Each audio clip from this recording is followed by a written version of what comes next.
শেখ হাসিনা আমার মা, শেখ মুজিব আমার বাপ। কয় কি আমি দুইটা খতম দিছি তার জন্য। হ্যাঁ খতম দিছি, ঘরে সারা বছর কোরআন শরীফ। 15 আগস্ট আমি শহীদ হয়েছি। 1975 5ই আগস্টের আমার জাতির পিতা সহ পরিবারের হত্যা করা হয়। 1975 5ই আগস্টের আমার জাতির পিতা সহ পরিবারের হত্যা করা হয়। সঠিক বলেছেন, আপনার বুদ্ধি ভালো। কয় কি আল্লাহ যেন আমার জাতির পিতা বঙ্গবন্ধু শেখ মুজিবুর রহমানকে ব্যস্ত নসিব করে। জাতির জনক এবং তার পরিবারকে যারা হত্যা করেছে, আল্লাহ সকলকে তুমি জান্নাত দান করে দিও আল্লাহ।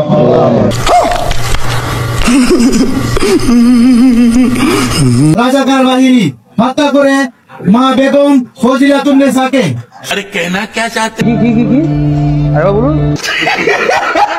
সহ 15 জন সদস্যকে রক্তে রঞ্জিত হয় 32 নম্বর ধানমন্ডলী বাড়ি। কি পাগল নাকি? আমরা বঙ্গবন্ধুর রুহের আত্মার মাগফিরাত কামনা করছি। যে বঙ্গবন্ধু না জন্ম নিলে এই বাংলাদেশ জন্ম নিত না।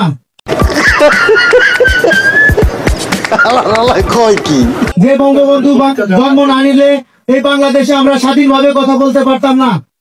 সঠিক বলেছেন, আপনার বুদ্ধি ভালো। বঙ্গবন্ধুকে 15ই আগস্টে হত্যা করা হয়। আত্মীয় নাই, স্বজন নাই, তারা মাইরে ফেলছে। আমি এর তীব্র নিন্দা ও প্রতিবাদ জানাই। সেই সাথে 2024-এর নতুন রাজাকারদের আরো একবার গর্জে উঠে বলতে চাই, তোরা বলেন দি আপনি একটু শুনি কান। আওয়ামী লীগকে স্বাধীনতার পক্ষের মানুষকে নিঃশ্বাস করে দিবি, তাহলে দ্বিতীয়বারের ভুল করবি। কয় কি আমরা এই শোক দিবসে শোকের মাধ্যমে আমরা আরো একবার গর্জে উঠে বাংলাদেশকে নতুন দ্বিতীয়বারে স্বাধীন করতে চাই। এসব ফাও কথাবার্তা বাদ দিয়া, কারণ এই বাংলাদেশ আওয়ামী লীগের পক্ষেই স্বাধীন হয়েছিল। এই বাংলাদেশ আওয়ামী লীগের হাত ধরেই স্বাধীন হয়েছিল। আমার বঙ্গবন্ধুর হাত ধরেই এই দেশ স্বাধীন হয়েছিল। মাঞ্জারের পর মাঞ্জার। আপনাকে কঠিন ভাষায় বলতে চাই, যদি আপনি এই দেশ চালাতে না পারেন, চোখের পলকে তুই এখনই ইটালি চলে যা। দেশ ছেড়ে চলে যান। এই দেশ বঙ্গবন্ধুর, এই দেশ আওয়ামী লীগের, এই দেশ জননেত্রী শেখ হাসিনার। 5টা মিনিটের লেগে তুই খালি একটু আয়া পর, তোরে মাইরা আমি ঘুমামু ভাই, আমার ঘুম হয় না, তোরে মাইরা ঘুমামু, তুই একটু আয় ভাই। আওয়ামী লীগের নেতা কর্মী আপনাকে ছাড় দিব না। প্রত্যেকটি হত্যা, প্রত্যেকটি আইনের বিচার দিতে হবে আপনার। শতানের বাচ্চা চরিত্রহীন। আপনার 32 নম্বর বাড়ি ভাঙ্গার অপরাধে আপনার যমুনা আমরা ঘেরাও করবো। মুই জানি চক্ষু খুললে তোরে আর না দেই যা। তাদেরকে নির্মমভাবে হত্যা করা হয়েছে এই জন্য। আর সমস্যা না থাকে, সমস্যা না থাকলে এইগুলো বলে। আজকাল জামানায় আমি যদি করিও তাও তো আমি অত ই করি নাই, আমি প্রকাশ্যে জি আমি 2টা খতম দিছি তার জন্য। হ্যাঁ খতম দিছি, ঘরে সারা বছর কোরআন শরীফ খতম দিছি তার সপরিবারের জন্য। বঙ্গবন্ধু এবং তার পরিবার, শেখ পরিবার যারা এই 15 আগস্ট যারা নিহত হয়েছে তাদের জন্য। আপনারা এগুলো সরাবেন নাকি আপনারাও তাকে পাগল হয়েছে?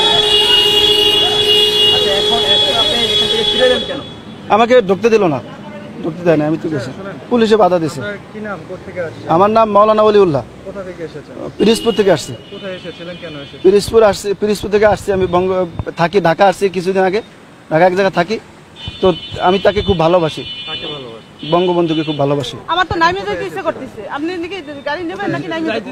আসছি এখানে তার বাড়িটা জিয়ারত করার জন্য আসছি। মাথার সমস্যা, এটা তো মাথার সমস্যা না, তাহলে আমাদের তো সমস্যা আছে। আসছি জিয়ারত করার জন্য আসছি এবং তার জন্য খতম করে দোয়া, এখানে দোয়া করার জন্য আসছি। সমস্যা আমি তো দেখছি আপনাদেরও সমস্যা। আপনাদের সমস্যা না, তার সাথে এরকম কোন পারেন? অত্যন্ত খারাপ লাগতেছে, আমি খুব কষ্ট লাগতেছে। দেশের জন্য সবকিছু করলো, তার জন্য আজ এই অবস্থা।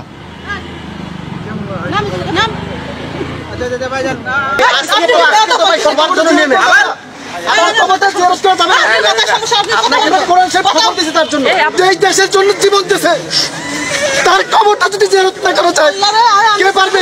শহীদ কাকে বলে বলেন? শহীদের ব্যাখ্যা দেন হুজুর। এই মানুষের জুলুমের বিপক্ষে যে দাঁড়াইছে সেই শহীদ। হাতে বাচ্চা কাচ্চা আছে এই জন্য তো বাইসে যাচ্ছে।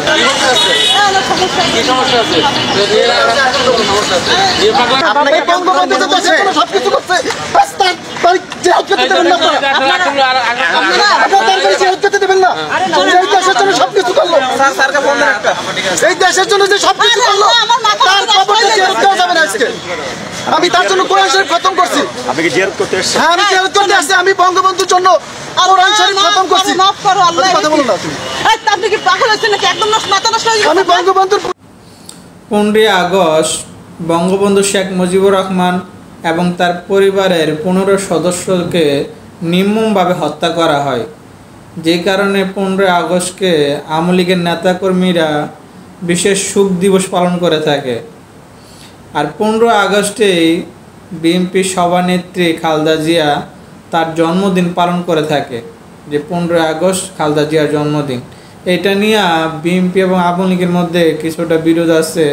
যেমন আওয়ামী লীগের তারা অভিযোগ করে এই শোক দিবসটাকে বা শোকের দিনটাকেই খালেদা জিয়া ভঙ্গ করার জন্য তার সাজানো জন্মদিন পালন করে।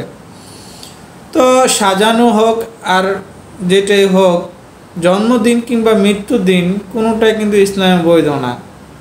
বা এই জন্মদিন পালন করলে বা মৃত্যুদিন পালন করলে দেশেরও যে তেমন আহামরি কিছু হচ্ছে তেমনটা না, তাহলে এই হারাম কাজটা না করাটাই ভালো।